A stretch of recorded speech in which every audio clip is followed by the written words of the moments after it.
Hey, what is up guys? Zach here with Fire and Ferment. Today, we're making homemade cold smoked bacon. From raw pork belly all the way to perfectly crisp slices in the oven. We're talking a food safe cure, a proper immersion brine, and an awesome cold smoke with post oak wood. If you've never made your own bacon, buckle in. It's way easier than you think and so much better than the store-bought stuff. Let's go.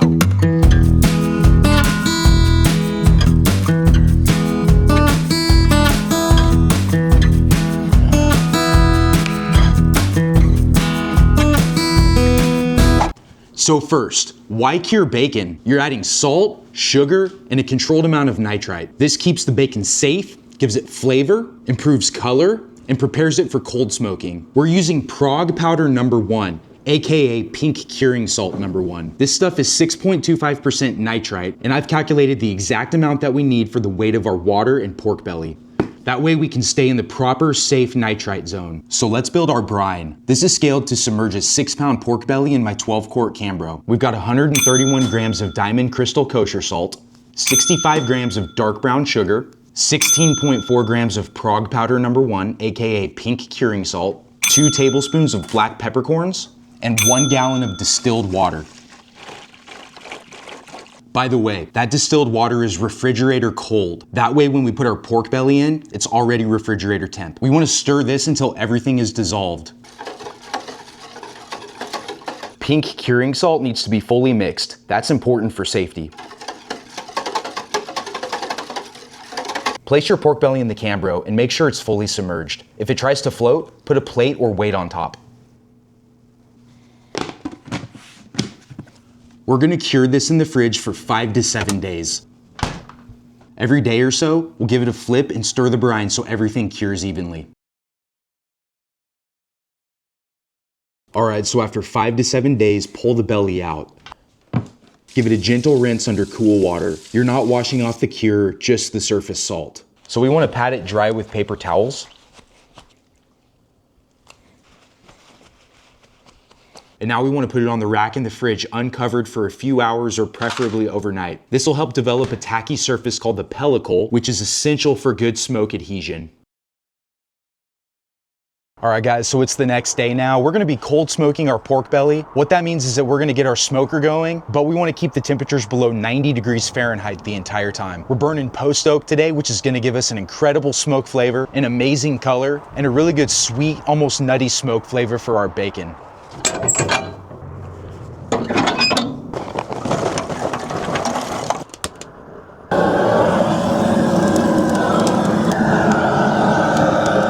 Yeah, so with cold smoking, it's really pretty simple. We just need to build a small coal bed, and we're actually gonna be using some pretty big chunks. This is where I like to get rid of a bunch of my gnarly pieces like this one. We're really not trying to build a big fire here, we just want this to smolder.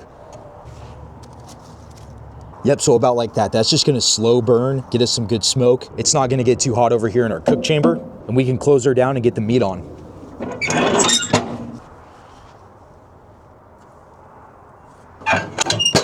So smoke time can be anywhere from 3 to 6 hours depending on how smoky you want it. I like right around the 5 or 6 hour mark. It gives it that classic bacon flavor without turning it bitter or acrid. This video is sponsored by Woodchuck Firewood. If you want clean, consistent, premium firewood for smoking, grilling, or heating, these guys deliver. I'm using their post oak today for cold smoking this bacon because post oak, it just gives it that perfect mellow Texas style smoke without overpowering or making it bitter or acrid. They've got moisture control, great customer service. Seriously, if you smoke meat, check out Woodchuck Firewood and use code 20OFF to get 20% off of your order. And by the way, they'll ship it to you no matter where you're at in the continental United States. Check them out. All right guys, so it's been just over 5 hours of cold smoking. Let's take a look. Yeah, so at this stage, really no change. It pretty much looks the exact same, except maybe some of these meat fibers are a little darker as they've absorbed a decent amount of smoke. So it's time to take this off. So after smoking, you can slice into it immediately, but honestly, resting it makes it even better. So I recommend you vac seal your slab and let it rest in the fridge for 2 to 3 days. That smoke flavor mellows out and penetrates a little bit deeper. It gets smoother, rounder, and more bacony. So yes, I absolutely recommend vac sealing and resting. So we're just gonna take this inside and put it on the counter to rest for about 30 minutes. Then we're gonna put it in the fridge uncovered for about an hour. Then we'll vac seal it and put it back in the fridge for 2 to 3 days.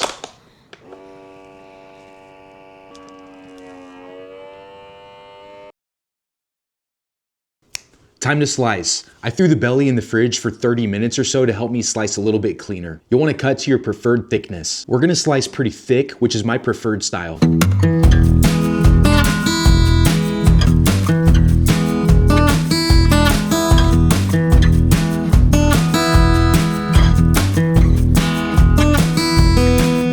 Now we're ready to cook this up. Now, I've cooked a lot of bacon in my life, and honestly, my favorite, most foolproof method for perfectly cooked bacon is in the oven. We want to preheat our oven to 400 degrees Fahrenheit, and we'll put these bacon strips on a cookie sheet lined with parchment paper.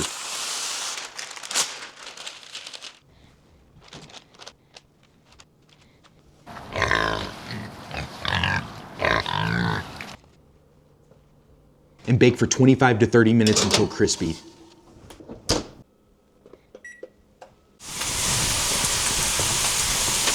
I mean, that smell alone is worth the effort, but I cannot wait to taste this.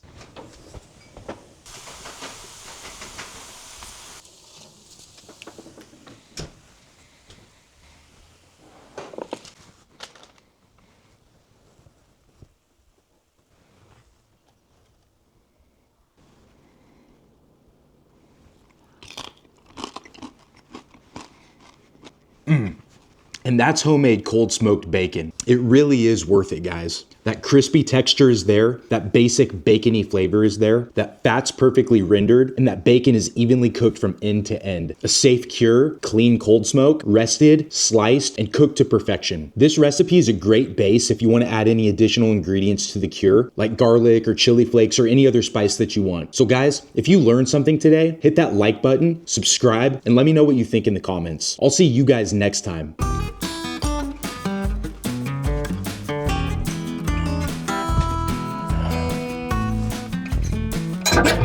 And that is how we make bacon at Fire and Ferment. If you like this type of content, you want to see more of it, hit that like button, subscribe to the channel, and click on that little bell icon so you don't miss any new content. I love you guys, and stick around.